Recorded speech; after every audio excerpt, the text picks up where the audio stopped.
दोस्तों एक्जिमा एक प्रकार की स्किन की बीमारी होती है जिसमें आपके स्किन के ऊपर खुजली, छाले और लाल चकत्ते पड़ सकते हैं। समय के साथ ये आपके स्किन के ऊपर धब्बे छोड़ करके भी जाते हैं। दोस्तों एक्जिमा की बीमारी बचपन से ही शुरू होती है, खास करके 2 साल की उम्र के बच्चों में ये ज़्यादातर शुरू होती है, लेकिन कई बार ये वयस्क यानी कि बड़ों में भी हो जाती है। एक्जिमा की जो प्रॉब्लम होती है वो ज़्यादातर आनुवंशिक, वातावरण के प्रभाव से और आपके डाइट प्लान से भी, यानी आप जो खाते हैं अगर आपको उससे एलर्जी है तो उसकी वजह से भी आपको समस्या हो सकती है। बहुत सारे रीज़न होते हैं। नमस्कार दोस्तों, मैं हूं नीरज राय। स्वागत है आपका फार्मा हर्ट्स में। आज के वीडियो में हम लोग बात करने वाले हैं कि अगर आपको एक्जिमा है तो आपको क्या खाना चाहिए, क्या नहीं खाना चाहिए और क्या सावधानी आपको रखनी चाहिए। तो चलिए वीडियो की शुरुआत करते हैं। दोस्तों सबसे बड़ी बात होती है कि आप क्या खा रहे हैं, आपकी जैसी डाइट होती है। अगर आपको डाइट से एलर्जी है तो ज़्यादातर आपको एक्जिमा होने का खतरा रहता है। जैसे दोस्तों अगर सबसे पहले हम लोग बात करें कि एक्जिमा के पेशेंट को क्या क्या खाना चाहिए, तो ऐसे सारे भोजन जो सूजन को बढ़ावा देते हैं वो आपको बिल्कुल खाना नहीं है। आपको ऐसे ही भोजन लेने हैं जो आपकी सूजन को कम करते हैं या उस पर कोई प्रभाव नहीं डालते हैं।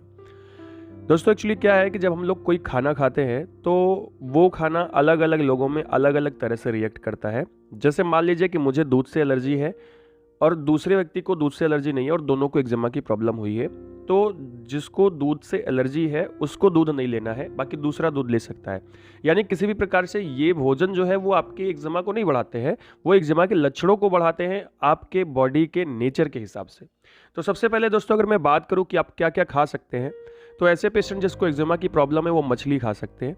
मछली में जैसे सैल्मन है, ट्यूना है, ये सब मछलियां खाने से क्या होता है कि एक्जिमा के लक्षण कम होते हैं, क्योंकि मछली के अंदर में ओमेगा 3 फैटी एसिड होता है। तो अगर आप मछली नहीं खाते हैं तो आप ओमेगा 3 फैटी एसिड का कोई भी कम्प्लीमेंट्री डाइट ले सकते हैं, कुछ भी खा सकते हैं, क्योंकि ये आपके सूजन को कम करता है। तो ऐसे मरीजों को 6 ग्राम ओमेगा 3 फैटी एसिड खाने की सलाह दी जाती है रोज के लिए।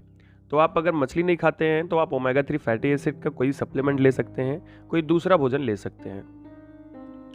इसके अलावा दोस्तों फल और सब्जियां आप ले सकते हैं, क्योंकि इसमें फ्लेवोनॉइड नाम का एक प्रकार का रंजक होता है जो कि सब्जियों में रंग देता है, मतलब रंग प्रदान करता है, फूलों को रंग प्रदान करता है, और ये एक प्रकार का बहुत अच्छा एंटीऑक्सीडेंट होता है।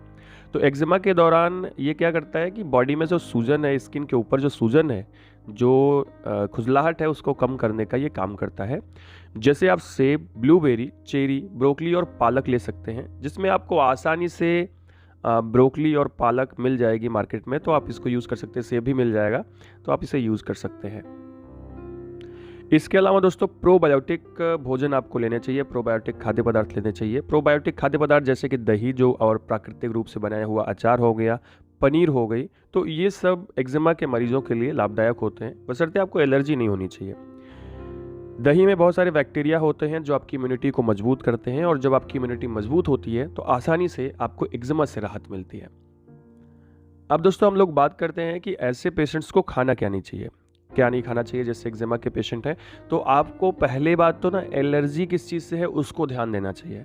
तो कुछ चीज़ें ऐसी मैं बता रहा हूँ जिससे आपको एलर्जी हो सकती है या नहीं हो सकती है। अगर आपको एलर्जी है तो आप इसे ना खाएं, एलर्जी नहीं है तो आप खा सकते हैं। जैसे गाय का दूध, अंडा, सोया प्रोडक्ट, ग्लूटेन यानी कि अनाज। इसके अलावा सूखे मेवे में सभी से नहीं होगी, कुछ से हो सकती है, जैसे बादाम से हो सकती है। मछली से अगर है तो उसको ना खाएं। घोंघा, केकड़ा जो सी फूड्स हैं उनसे भी एलर्जी हो सकती है। तो ये जो चीज़ें मैंने आपको बताई ना, ये हो सकता है आपको एलर्जी हो या ना हो। अगर है तो ना खाएं, अगर नहीं है तो आप खा सकते हैं। इसके अलावा दोस्तों कुछ ऐसे फूड होते हैं जैसे फास्ट फूड है, प्रोसेस्ड फूड है, या लो कोलेस्ट्रॉल लेवल, मतलब एक्चुअली एलडीएल वाला जो खाना होता है, यानी खराब वसा वाला जो खाना होता है, उसको आपको नहीं खाना चाहिए, कभी भी नहीं खाना चाहिए। खास करके जो जिसमें चीनी बहुत ज़्यादा है, ऐसे मटेरियल्स को आपको बिल्कुल नहीं खाना है, क्योंकि ये इंसुलिन के स्तर को बढ़ाते हैं, जिसकी वजह से आपको सूजन की समस्या होती है। जैसे केक, काफ़ी, कोक, पेप्सी, स्मूदी, ये सब ऐसी चीज़ें हैं जिसको आपको बिल्कुल टच नहीं करना है, नहीं खाना है। ये क्या करते हैं ना कि ये स्किन की सूजन को ज़्यादा करते हैं, एक्जिमा की प्रॉब्लम को बढ़ाते हैं। तो ये तो बात हो गई कि क्या खाएं क्या ना खाएं। अच्छा, किस तरह से अपनी डाइट बनाएं, ये चीज़ हम लोग ध्यान देते हैं कि एक्जिमा के लोगों को डाइट कैसे बनानी है। तो आप एलिमिनेशन डाइट बना सकते हैं। What is the elimination diet? Elimination diet क्या होती है ना कि आपको अपने डाइट से ऐसे मटेरियल्स को बाहर निकाल देना है जिससे आपको एलर्जी है। जैसे मान लीजिए बहुत सारा ऐसा भोजन है जिससे आपको एलर्जी है, तो आप उसे 1 महीने के लिए अपनी डाइट से बाहर कर दें। 1 महीने तक उसे ना खाएं, उसके बाद धीरे धीरे धीरे धीरे करके आप उसको यूज़ करना शुरू करें।